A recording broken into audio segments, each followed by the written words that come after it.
there are moments that we've all had as musicians that we say, ooh, we heard something or we met somebody who opened that up a little bit more and really inspired us to go a little bit further. And hopefully all the students in this room here have had a moment like that today. A great teacher teaches the student to teach himself, right? So that the lesson doesn't end when the teacher leaves, but that's kind of like where the lesson kind of begins. That when we leave here today, hopefully we've shared something with you all that you can take and apply every time you touch your instrument. You know, so for me, it's like, it's not just about, I'm not just trying to get people to play a certain way. I think when I teach, I'm trying to get them to understand the concept and more importantly, to understand the feeling. I do some clinics around the world, and most of the people that come to my clinic are fans of mine. They know my history, so they have specific questions about a record I played on or an arrangement I did. But I try to remind them to be honest. Practice. I tell the kid, practice, practice, practice. Everything you should practice, everything you should study, do it. But when it comes time to play your passion and play it honestly. Everywhere you go, you're going to meet at least one person that will help advance what you do most of the time, 98% of the time. You will always, conferences like this, you will always meet at least one person that will advance what you do, advance your artistry, and it's definitely about relationships. There are so many things to talk about in music and art that transcend any genre or style. There is there's structure and contour and expression and shape. Like so many things that I would talk with my band while we're, working on a Colombian joropo.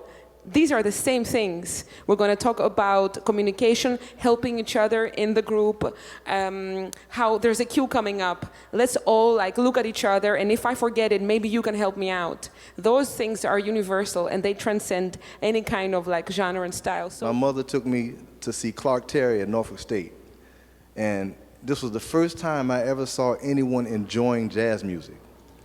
And I was a little kid, and I still, even for me, it was, he actually had me laughing. I remember a word he said, which means absolutely nothing. At the end of the thing, he was doing mumbles. You all know mumbles, Clark Terry? He's doing mumbles. All of that. And then at the very end, he went, he said, abscam. And the whole place started laughing, and I started laughing too. I didn't know what it meant. But I started laughing. I felt people enjoying it, and I felt the laughter and the joy there. And I was like, man, okay, music can actually be, it's all right, it can be fun. You need an up-to-date skill set. There is work out there for everyone who can actually do the gigs that's out there. It's just that for people who watch Mo Better Blues and they think, well, okay, that's what I gotta be, then yeah, 1990 was a long time ago. Okay, but as we talked about in the workshop this morning, every other person I know now carries an Apogee mic with them. Now that's a mic that allows you to basically record studio quality stuff anywhere, next to an elevated train track in an airport, waiting room. I mean, in a hotel lobby, because now people email you tracks and say, hey, I need you to lay some parts down. And my deadline is 90 minutes from now. Can you do it? And I've had times where I had to learn the music on the way to the gig or to the performance. So you have to learn it literally. I remember writing chord changes out on a receipt. So you always have to be prepared. Let's not forget where we start, though. We start with wanting to be a musician. And I want to encourage all of you, because it's a long process, not to be successful, to be a musician.